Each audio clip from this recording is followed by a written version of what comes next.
Carl, how did you get on?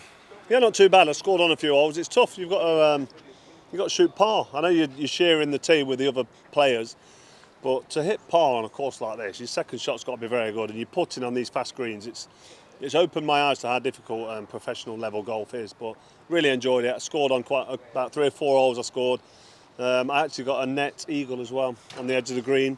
Chipped it in for a birdie, a real birdie, net eagle. So yeah, I've had a good day. I've really enjoyed it. You clearly enjoyed yourself. Absolutely, I love golf. My son plays, he's 12, he plays for about 20.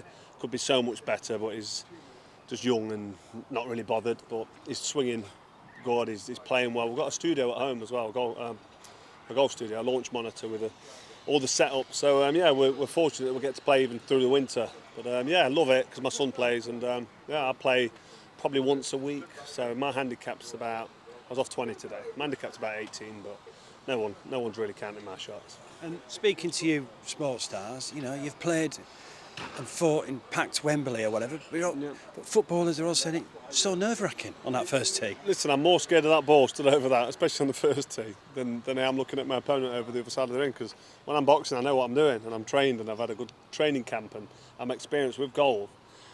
We can all hit good shots if we play part-time. We can all have a brilliant sweet spot, but to hit it every time over 18 holes, what these professionals do, they're machines, professional golfers. To do it over 18 holes 4 times, it's unbelievable. But it's like any top-class sport. I like all sport. I like tennis, I like football. It's fine margins, small percentages, and golf's just got me hooked. I love it. Whenever I get invited to a pro-am tour, I'm never going to turn it down. I'll fly back from my holiday in Spain to come and do a pro-am. I just love it. So yeah, I'm very grateful that I'm able to compete at this level. Did you learn a few things today? I did, yeah, I did learn a few things. I don't usually use my 5-iron. I've got my weight on the wrong side when I'm using my lob wedge. I'm putting my weight on my left foot instead of leaning sort of away from it. And yeah, I've took a few tips off a couple of the pros. I'll just ask you a couple of boxing questions to finish. I mean, what's going on in this heavyweight division?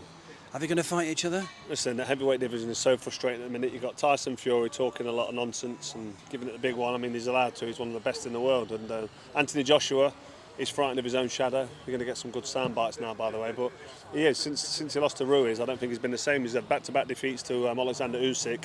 And then he came back with that win against Jermaine Franklin, which was just a formality for him. Just jabbed the moves and got the win. But I want to see Anthony Joshua more aggressive and like he used to be when he was a bit more tenacious. He'd go for the win and go for the finish. And they're trying to get a fight with Dillian Whyte, which will set up then, if you can beat Dillian Whyte, it will set up the big tournament that's happening in Saudi. And AJ's chucking in a rematch clause, and it's very frustrating because I went down BoxRec, which is the boxing Bible, top 25 ranked heavyweights, no scheduled fights, none. So that tells you the state of the heavyweight division at the minute. We want to see Tyson Fury against Alexander Usyk. We want to see Anthony Joshua against Deontay Wilder. We want to see the winner of them two fighting each other. But all the best heavyweights in the world at the minute, it's not happening. I think Tyson Fury is looking at one eye. He's got one eye on retirement, and I think he's had enough. And he's quite a big lad. He goes up. He's got quite a lot of fat around him. Everyone knows he's a bit out of shape in between fights, and he gets himself down to a reasonable shape. And he's an amazing, but he really is a formidable force at heavyweight. He's tall, he's 6'9", he's big, he moves quick, he's got light feet. He can mix with anyone from any era, I think. He'd have lasted in the 80s and the 90s against some of the best old school fighters. But I'll say old school, Lennox Lewis, Evander Holyfield, Mike Tyson. I think he would have been all right then. But they're not fighting. It's frustrating. And I think the fans now, and the boxing fans, are getting bored of it. You've got mixed martial arts, which is a combat sport, and they all fight each other because of the way it's structured. And in football, every team plays every team. With boxing, you've got someone like Tyson Fury shouting all the odds, and then fight's not happening. Anthony Joshua now not doing anything. I don't think he's even interested in fighting. He's even said it himself. He's doing it for the money now. I mean, if 100 million's not enough, I don't know when he's going to stop. But yeah, it's a frustrating time to be a boxing fan and to be in a position that I'm in. So I work for Sky Sports, I work for DAZN, I'm a kind of freelancer, I do bits for BBC 5 Live Radio, Talk Sport. I'm still going to be doing so. I've got my own YouTube channel, Froch on Fighting. Get on that, a little plug there if you don't mind. So I'm able to say what I want to say like I am now and be myself and get my words of wisdom out there to the boxing fan. But I can see you want to move on now. No, I don't want to move on.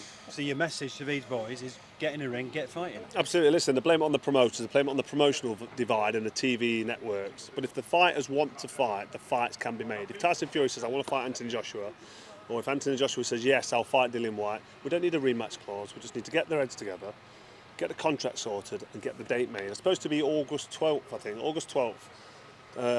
Anthony Joshua, Dillian Whyte. I mean, it's not the best fight out there. They've already boxed. They boxed as an amateur, they boxed as a pro, AJ won as a pro.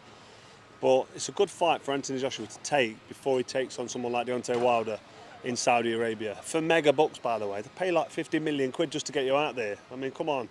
Let's get Jake Paul out of retirement. I'll get in there and give him a smashing. Would you? Absolutely, yeah. Listen, he's not stupid. He knows what he's doing, Jake Paul. He boxed Tommy Fury, Tyson's brother, and he got dealt with quite easily. And Tommy Fury, no disrespect to him at all, he's a novice professional. He'd probably struggle to win a British title. So even though I've been retired 9 years, I still keep myself in shape, as you can see. Tyson Fury would be absolutely smashed to bits by the Cobra. 9 years retired, probably 10 years older than him. He wouldn't be able to step into my boots because it's professional boxing at top level. He's a performing clown. He's not a professional fighter. He's having a little go, he's in the ring, fair play to him, he's taking punches. But he's a white collar level fighter. These crossover fighters, they can't mix with real professionals. It's like me trying to say that I can go on a golf course and play even with a 10-year-old retired professional. It's going to be a mismatch, and that's what they're trying to do. They're trying to cross over, but don't call yourself a professional boxer, Jake Paul, because you're not. So you'd fight Jake Paul and then have a round of golf with him? Listen, I'd fight Jake Paul for free, and when I've humbled him and had an apology off him for calling himself a professional fighter and admitting that I was right all along, I'd happily have a game of golf with him and whoop him twice, because I don't think he can play golf.